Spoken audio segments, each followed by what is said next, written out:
6 जनवरी 2025 वाले दिन सुबह के 11:15 पे डेविड मोरो नामी शख्स अपने अपार्टमेंट की बालकनी में बैठा पैसिफिक ओशन के नज़ारों का आनंद ले रहा था। हमेशा की तरह यह एक नॉर्मल दिन था। इतने में उसके अपार्टमेंट से करीब 5 मील दूर पैसिफिक पैलिसेड्स की पहाड़ियों पर उसे भड़कती हुई चिंगारियों के साथ आग नजर आती है। देखते ही देखते सिर्फ 1 घंटे के अंदर ये आग इतनी फैल गई कि धुएं ने पहाड़ को पूरी तरह से छुपा दिया। सैटेलाइट व्यू में देखा जाए तो सबसे पहले ये आग पैलिसेड्स के पहाड़ों पर रिपोर्ट हुई थी, लेकिन उसके चंद घंटों के बाद ये ईटोन हॉट्स, केनेथ गेटी, स्किरबॉल और सैन फर्नांडो की एरिया तक फैल गई। जिस वक्त ये आग लगी उस वक्त यहाँ 100 किलोमीटर पर आवर की स्पीड से हवाएं चल रही थी, जिनकी डायरेक्शन इनलैंड से ओशन की तरफ थी। अब यहाँ सवाल ये पैदा होता है कि सबसे पहले आग पैलिसेड्स में लगी थी जो ओशन के बिल्कुल करीब है, फिर वहाँ से आग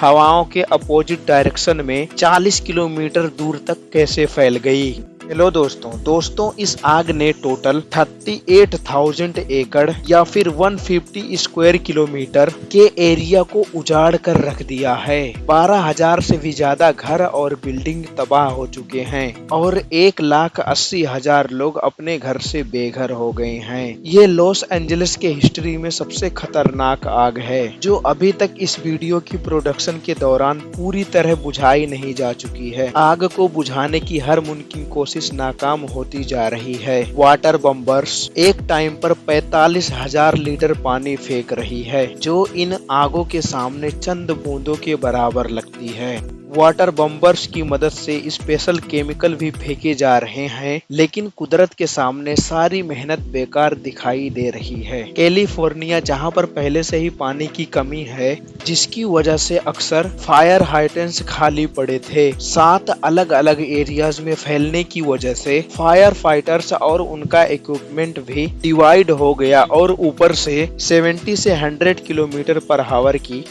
जब आग पर पड़ी तो यह आग और ज्यादा भड़कने लगी। लॉस एंजलिस में वाइल्ड फायर फैलने की असल वजह जानने से पहले देखते हैं कि कैलिफोर्निया में इससे पहले कितनी बार वाइल्ड फायर ने हमला किया है। पिछले 25 सालों की डाटा में देखा जाए तो कैलिफोर्निया वाइल्ड फायर का हॉट स्पॉट रहा है। ईयर 2003 में सैन डिएगो काउंटी में सीडर फायर ने 2,73,000 एकड़ पर हमला किया। 25 अक्टूबर से भड़कने वाली आग ने 4 नवंबर 2003 को दम तोड़ा। 2017 में टब्स फायर ने 36,000 एकड़ जला दिए और ये भी अक्टूबर के महीने में लगी। दोबारा 2017 में थॉमस फायर ने 2,80,000 एकड़ राख बना दिए। ये आग दिसंबर में शुरू हुई और जनवरी में खत्म। 8 नवंबर 2018 को कैंप फायर ने 1.5 लाख एकड़ जलाए और 17 दिनों के बाद 25 नवंबर को खत्म हुआ। इसी तरह 2020 में ग्लास फायर ने 67,000 एकड़ पर हमला किया और यह भी सितंबर में शुरू होकर पूरे महीने जला और अक्टूबर में खत्म हुआ। अगर इन तमाम वाइल्ड फायर की डेट पर गौर किया जाए तो इनमें एक चीज बहुत कॉमन है, विंटर्स,